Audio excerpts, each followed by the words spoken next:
হাজারদুয়ারির ticket 25 টাকা। Hello everyone, welcome back to my YouTube channel. আসলে তোমরা সবাই খুব ভালো আছো, আমিও খুবই ভালো আছি। তো আগের ব্লগে আমি তোমাদেরকে বলেছিলাম যে আমি এই ড্রেসটি নিয়েছিলাম নতুন, একটা নতুন স্পেশাল জায়গায় যাবো বলে। তো আমি চলে এসেছি সামনে মুর্শিদাবাদের হাজারদুয়ারিতে। আর এই হলো আমার পিছনে হাজারদুয়ারি। আর এখানে আমি টিকিট করে নিয়েছি। টিকিটের দাম পড়েছে পার হেড 25 টাকা। আর টিকিট করানোর টাইম হলো সকাল 9টা থেকে বিকেল 4:30 পর্যন্ত। বিকেল 4:30 পরে এলে কিন্তু এখানে টিকিট করানো হবে না। তো আমরা প্রায় এসেছি 3:30 বাজে, তো প্রায় শেষের মুখে এসেছি। আর আমরা অনেক জায়গায় ঘুরেছি, তারপরে এখানে এসেছি। তো ইন্ট্রোটা আমি শেষেই দিচ্ছি। তো এখন আমরা হাজারদুয়ারিতে এসেছি, তো এখন আমি এখানে দেখবো।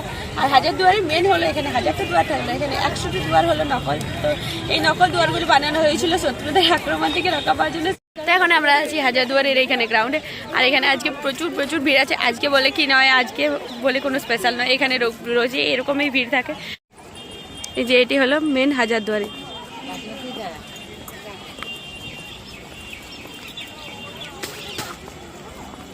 এর নাম হাজারদুয়ারি হলো, কিন্তু এর 100টা দুয়ার ফলস দুয়ার। আর এই যে এটা হলো ক্লক টাওয়ার। আর এই যে এই সাইডে এটা মনে হচ্ছে মসজিদ টাইপের। প্রচুর বড় জায়গা এটা।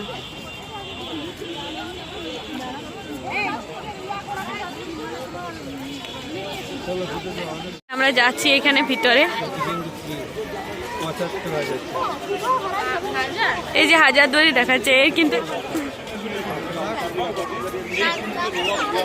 প্রচুর বড়, মানে এক একটা থাম্বাই হচ্ছে দেখার মতো। এখানে মনে হচ্ছে ক্যামেরা বার।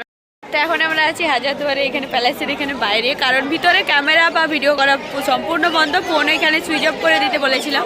আর আমরা ওইখানে মানে যে জিনিসগুলো দেখলাম, মানে অবিশ্বাস্য, দেখে নিজের চোখে বিশ্বাস করতে পারলাম না কি নেই ওইখানে ভিতরে। আমাদের হাজারদুয়ারি প্যালেসের পুরো ভিতরটা ঘোরা হয়ে গেছে কমপ্লিট। আর ভিতরটা ছিল অসাধারণ, মানে দেখে জাস্ট চোখ ফেরানো যাচ্ছিল না। সেই রকম বড় হয় না। আর পুরোনো দিনে, মানে তাদের পুরোনো দিনে সব ছবি। তার সাথে ছিল এখানে আমরা কি দেখলাম, এই হাতির দাঁতের তৈরি যে ঘোড়ার উপরে বা হাতির উপরে বসার যে জায়গাটা, সেগুলো হাতির দাঁতের তৈরি ছিল। তার সাথে ছিল পালকি, ছিল হাতির দাঁতের তৈরি। তারপরে রূপোর তৈরি পালকি, রূপোর তৈরি যে রাজার বসার সিংহাসন, সমস্ত কিছু। আরও একটা দারুণ জিনিস দেখলাম, সেটা হচ্ছে রূপোর তৈরি ড্রেসিং টেবিল ছিল, খুব সুন্দর। আর তার সাথে ছিল অনেক কিছু, বলে বোঝানো যাবে না, এত জিনিস ছিল। আর প্রচুর ছবি, মানে পুরনো দিনের রাজাদের, নবাবদের, সমস্ত যে নবাব ছিলেন বা ইংরেজ যারা শাসক ছিলেন, সবার এখানে ছবি আছে। কিন্তু এখানে ফটো তোলা বা ক্যামেরা করা নিষিদ্ধ, মানে পুরোপুরিভাবে ওখানে ফোন সুইচ অফ করে আমাদের যেতে হয়েছিল। তো সেই জন্য আমরা এখানে কোনো ছবি তোলা বা ফোনে ভিডিও কিছু করতে পারিনি। তো আপাতত আমাদের মুর্শিদাবাদ 4:30 বেজে গেছে, তো এরপর এখান থেকে বেরিয়ে যেতে হবে। আর দু একটা ছবি তুলে নিই। তো তোমরা পুরো ব্লগটা দেখতে থাকো, এখনো বাকি আছে কিন্তু। আর এই যে সামনের থেকে মুর্শিদাবাদের যে হাজারদুয়ারি প্যালেস মিউজিয়াম, এইটি সামনের থেকে দেখতে পাচ্ছি, হিউজ পরিমাণে বড় জায়গাটা। আর এই যে সামনের থেকে দেখাচ্ছি, আর এই যে এখানে দেখাচ্ছে সূর্যাস্ত হচ্ছে, কারণ আমরা অনেকটাই লেটে গিয়েছিলাম। আর এই যে এখানে দেখাচ্ছে, এটা হলো ইমামবাড়া মসজিদ। এইটি কিন্তু শুধুমাত্র ঈদের সময় খোলা থাকে সবার জন্য, আর বাকি অন্য দিন কিন্তু নর্মালি ঢুকতে দেয় না। আর ওই ঈদের সময় সবাইকে ঢুকতে দেয়, যে যা আসে, কোনো টাকা লাগে না।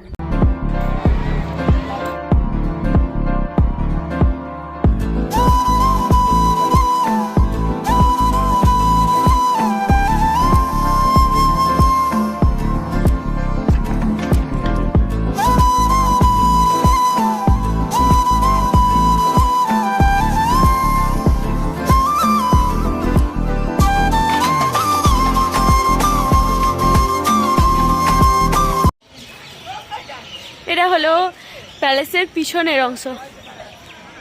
আর এই যে বড় সারি দিয়ে গাছ লাগানো আছে। আমরা হাজারদুয়ারি প্যালেস আমাদের দেখা কমপ্লিট। তো এরপর আমরা এখান থেকে বেরিয়ে যাবো। আর এই যে পিছনে হাজারদুয়ারি প্যালেসের পিছনের অংশ। আর এখানে পুরো অনেক বড় জায়গা, তো এতটাও কভার করতে পারিনি। তো আশা করি তোমাদের ভিডিওটি ভালো লাগবে। আর ভালো লেগে থাকলে নেক্সট ব্লগের জন্য তোমরা অপেক্ষা করো। আর অবশ্যই কমেন্ট করে জানাবে যে কেমন লাগলো। আর যদি ভালো লেগে থাকলে আমাদেরকে সাবস্ক্রাইব করতে ভুলবে না। আর লাইক কমেন্ট শেয়ার অবশ্যই করবে। টাটা।